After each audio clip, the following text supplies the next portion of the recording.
नमस्कार, खम्मागणी के न्यूज 24/7 में आपका स्वागत है। मैं हूं आयुषी विजयवर्गीय आपके साथ और आप देख रहे हैं हमारा राजस्थान बुलेटिन। तो चलिए खबरों के सफर की शुरुआत करते हैं और सबसे पहले एक नजर हेडलाइंस पर। आचार संहिता लगते ही सुल्तानपुर से हट गए सभी बैनर पोस्टर, पालिका की टीम जुटी आदर्श आचार संहिता के पालन करवाने में। परिनिर्वाण दिवस मान्यवर काशीराम जी का सावलिया जी में मनाया गया। आचार संहिता लगते ही सुल्तानपुर से हट गए सभी बैनर पोस्टर, पालिका की टीम जुटी आदर्श आचार संहिता के पालन में। बीजेपी में शुरू बगावत का खेल, जानी टिकट गवाकर क्या बोली अनीता गुर्जर, पोस्ट कर निकाली भड़ास।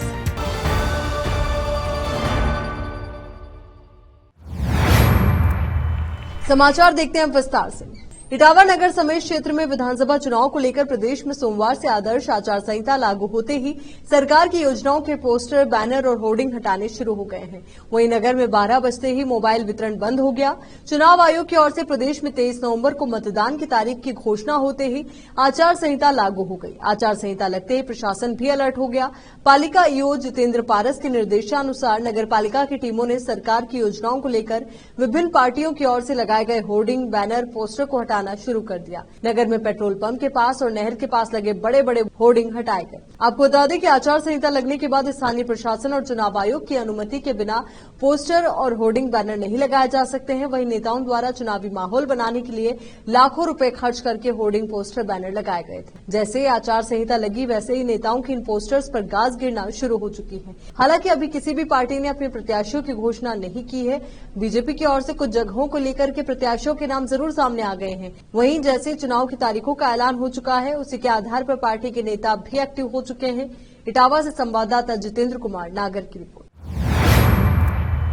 चित्तौड़गढ़ बहुजन समाज पार्टी के तत्वाधान में बामसेव DS4 एवं बहुजन समाज पार्टी के संस्थापक बहुजन नायक मान्यवर साहब काशीराम जी का 17वां परिनिर्वाण दिवस मनाया गया। श्रद्धांजलि और विचार संगोष्ठी का कार्यक्रम कपासन विधानसभा में मंडफिया सावरिया जी में रखा। श्रद्धांजलि और विचार संगोष्ठी कार्यक्रम जिसके मुख्य अतिथि प्रदेश महासचिव एडवोकेट जगदीश चंद्र पाल रहे तथा विशिष्ट अतिथि प्रदेश सचिव राधेश्याम मेघवाल और अतिथि जिला प्रभारी रमेश कुमावत, जिला प्रभारी बालू नायक, शंकरलाल मेघवाल, बिलाड़ी जिला उपाध्यक्ष, पूर्व जिला अध्यक्ष बद्रीलाल मेघवाल, अलाउद्दीन खान, पठान जिला महासचिव गंगाराम मेघवाल, जिला कोषाध्यक्ष किशन बैरवा, जिला सचिव कार्यक्रम की अध्यक्षता जिला अध्यक्ष रामेश्वर लाल बैरवा की। शंकर बिलाड़ी ने मान्यवर काशीराम जी की विचारधारा पर प्रकाश डाला और उनकी तस्वीर पर पुष्प अर्पित किए। सुरेश नायक मेघवाल, मुकेश मेघवाल, दशरथ सिंह राजपूत मंच संचालन बालू नायक मोकमपुरा ने किया। केपी न्यूज के संवाददाता लक्ष्मण सिंह परालिया की रिपोर्ट। इटावा में लोकसभा अध्यक्ष ओम बिरला द्वारा कोटा बूंदी संसदीय क्षेत्र में चलाए जा रहे सुपोषित मां अभियान के तहत आज श्रीनाथपुरम कोटा में जननी हॉस्पिटल में गर्भवती महिलाओं को पोषाहार किट वितरित किए गए और उन्हें चिकित्सा परामर्श भी दिए गए। डॉक्टर विपिन योगी ने बताया कि लोकसभा अध्यक्ष ओम बिरला की ये पहल माता और होने वाले बच्चों के लिए वरदान साबित हो रही। जच्चा और बच्चा दोनों ही स्वस्थ है और शिशु और मातृ मृत्यु दर में तेजी से गिरावट आ रही है। इटावा से संवाददाता जितेंद्र कुमार नागर की रिपोर्ट। राजस्थान समेत 5 राज्यों में होने वाले चुनाव को लेकर तारीखों का ऐलान हो गया है। मुख्य चुनाव आयुक्त राजीव कुमार के अनुसार राजस्थान में 23 नवंबर का दिन मतदान के लिए तय हुआ है। इसके बाद 3 दिसंबर को रिजल्ट घोषित कर दिए जाएंगे। विधानसभा चुनाव का ऐलान होते ही बीजेपी ने राजस्थान की पहली सूची जारी कर दी है। इस सूची में 41 प्रत्याशियों के नामों की घोषणा की गई है। 7 सांसदों को विधानसभा चुनाव लड़ने की जिम्मेदारी मिली है, तो वहीं कुछ के टिकट कटने से बगावती तेवर देखने को मिल रहे हैं।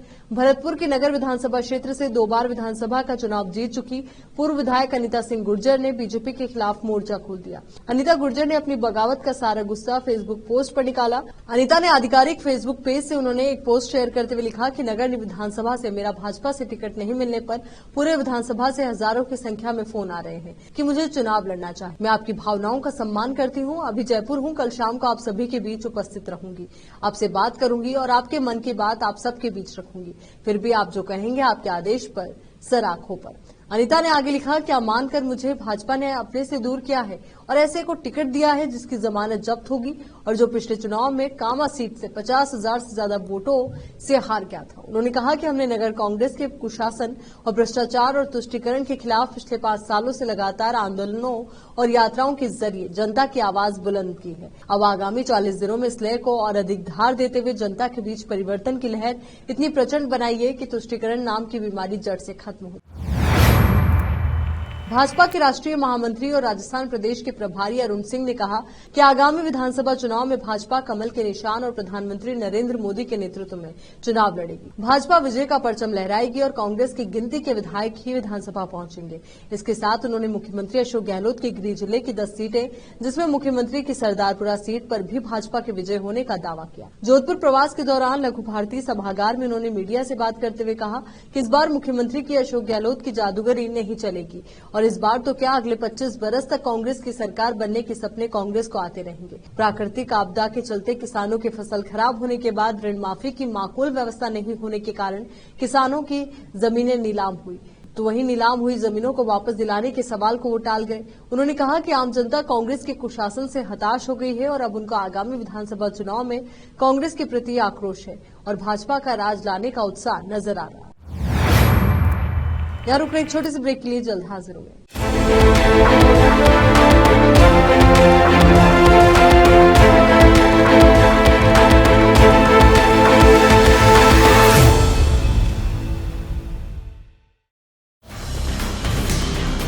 हिंदुस्तान के हर कोने में हम हैं मौजूद। 24 घंटे हालात पर गहरी नजर,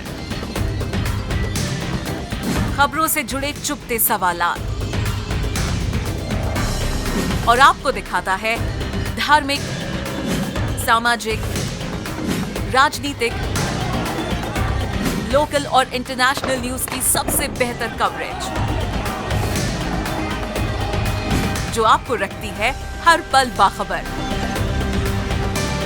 देश और दुनिया भर की खबर के लिए देखते रहें KP news 24/7। Noor education trust Bidar की ओर से चलाए जाने वाला Noor MEd and BEd college Bidar, recognized by NCTE Delhi and affiliated to Gulbarga University, Gulbarga. Admission are open for the academic year 2022-23. विशेषज्ञ और सक्षम शिक्षकों द्वारा शिक्षा प्राप्त करने के लिए नूर एमएड एंड बीएड कॉलेज में दाखिला लें और शांत वातावरण में शिक्षा प्राप्त करें। बीदर शहर में बेहतर शिक्षा का एकमात्र केंद्र Noor MEd and BEd college, Shahpur gate, Bidar. Phone numbers 9945283920, 8482221297।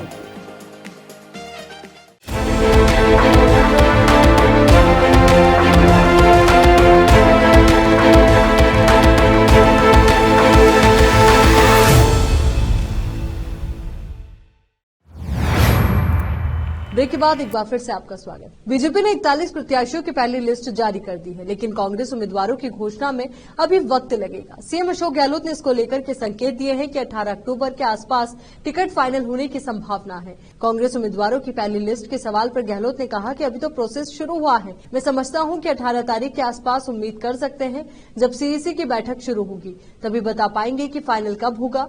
Gehlot Delhi में सोनिया गांधी से मुलाकात के बाद मीडिया से बातचीत कर रहे थे। गहलोत ने चुनावी फंडिंग और केंद्रीय एजेंसियों के दुरुपयोग को लेकर केंद्र सरकार और बीजेपी पर फिर निशाना साधा। गहलोत ने कहा कि इस बार जनता से हम अपील करेंगे कि हमें मौका दो। बीजेपी के पास साधनों की कमी नहीं है। इलेक्टोरल बॉन्ड निकाल रखे हैं। बॉन्ड एक तरह से करप्शन है, ये लीगली करप्शन है। बॉन्ड के नाम पर तरीका निकाल दिया। बॉन्ड का 95% पैसा इनके पास आता है। हमसे कोई उद्योगपति मिलने भी आ जाता है तो शाम को घर दफ्तर पर इनकम टैक्स डिपार्टमेंट पहुंच जाता है, ईडी पहुंच जाती है। लोग डरे हुए हैं। आप सोच सकते हैं कि इस माहौल में हम काम कर रहे हैं।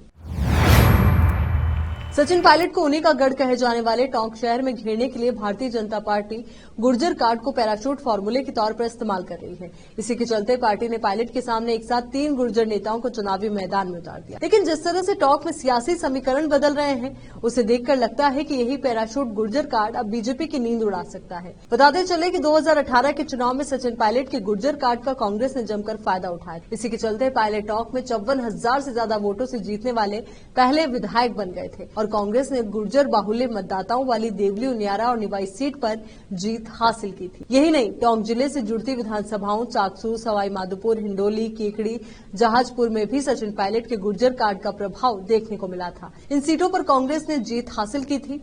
पायलट का प्रभाव ऐसा था कि पूरे राजस्थान में भाजपा का एक भी गुर्जर विधायक नहीं जीत सका था। ऐसे में इस बार भाजपा इसी गुर्जर कार्ड से सचिन पायलट को और कांग्रेस को घेरने निकल पड़ी है, पर अब खुद ही घिरती नजर आ रही है। जैसलमेर के रामदेवरा के रेखियों की ढाणी के किसान माधुराम ने रामदेवरा थाने में भाजपा के ऊपर मानहानि का मामला दर्ज करवाकर कार्रवाई की मांग की। किसान माधुराम ने रामदेवरा थाने में रिपोर्ट दर्ज करवाई कि भाजपा के द्वारा मेरी इजाजत के बिना मेरी फोटो अपने पोस्टर पर लगा दी और ये पोस्टर पूरे राजस्थान में लगाए हैं। भाजपा के इस पोस्टर पर लिखा गया है कि 19,000 किसानों की जमीन नीलाम हुई। भाजपा के झूठ के कारण मेरी प्रतिष्ठा को ठेस पहुंची है। मेरी कोई जमीन नीलाम नहीं हुई है और मेरे पास मेरी 200 बीघा जमीन मौजूद है। भाजपा के द्वारा मेरी छवि को धूमिल किया गया और आम जनता और समाज के बीच मेरी मान हानि हुई है। किसान माधुराम ने जैसलमेर भाजपा जिलाध्यक्ष, भाजपा ब्लॉक अध्यक्ष और पदाधिकारियों के खिलाफ कार्यवाही की मांग की है। रामदेवरा थाने में किसान की रिपोर्ट के आधार पर मानहानि का मामला दर्ज किया गया है। रामदेवरा थानाधिकारी खम्माराम ने बताया कि किसान माधुराम की रिपोर्ट में आधार पर कार्यवाही करते हुए धारा 500 के अंतर्गत मामला दर्ज किया गया है। पुलिस पूरे मामले की जांच में जुटी है। विधानसभा चुनाव की तारीखों के ऐलान के बाद ही भारतीय जनता पार्टी ने अपने 41 उम्मीदवारों की पहली लिस्ट जारी करके हंगामा मचा दिया। हंगामा इस वजह से क्योंकि लिस्ट में कई नाम चौंकाने वाले हैं। टिकट की उम्मीद लगाए बैठे मजबूत दावेदारों में हंगामा मच गया। इसी में एक नाम बीजेपी ने पूर्व उपराष्ट्रपति भैरव सिंह के दामाद नरपत सिंह राजवी का है। नरपत सिंह का टिकट काटकर जयपुर की विद्याधर सीट से सांसद दिया कुमारी को टिकट दिया गया। दिया कुमारी राजसमंद से सांसद है। नरपत सिंह राजवी को उम्मीद थी कि उनकी जगह उनके बेटे को पार्टी से टिकट दिया जाएगा, लेकिन ऐसा नहीं हुआ। ऐसा भी नहीं कि राजवी रिपोर्ट खराब हो। राजवी विद्याधर नगर से लगातार चुनाव जीत रहे थे, इसके बावजूद उनका टिकट काट दिया गया। लिस्ट के सामने आते ही टिकट कटने से नाराज दावेदारों ने भाजपा के खिलाफ मोर्चा खोल दिया। दावेदारों की नाराजगी झेल रही भाजपा के लिए अच्छा है कि इस उठापटक में दिया कुमारी की जयपुर की राजनीति में एंट्री हो गई। सियासी जानकार इसके अलग अलग मायने निकाल रहे हैं। कुछ लोग दिया कुमारी को मुख्यमंत्री के तौर पर प्रोजेक्ट भी कर रहे हैं। चलिए एक बार फिर से नजर डालते हैं हेडलाइंस पर। आचार संहिता लगते ही सुल्तानपुर से हट गए सभी बैनर पोस्टर। पालिका की टीम जुटी आदर्श आचार संहिता के पालन करवाने में। परिनिर्वाण दिवस मान्यवर काशीराम जी का सावलिया जी में मनाया गया। आचार संहिता लगते ही सुल्तानपुर से हट गए सभी बैनर पोस्टर। पालिका की टीम जुटी आदर्श आचार संहिता के पालन में। बीजेपी में शुरू बगावत का खेल। जानी टिकट गवाकर क्या बोली अनीता गुर्जर, पोस्ट कर निकाली भड़ास। केपी न्यूज के राजस्थान बुलेटिन में फिलहाल के लिए इतना ही। देश और दुनिया से जुड़ी तमाम ताजा खबरों के लिए आप बने रहिए केपी न्यूज 24/7 के साथ। धन्यवाद।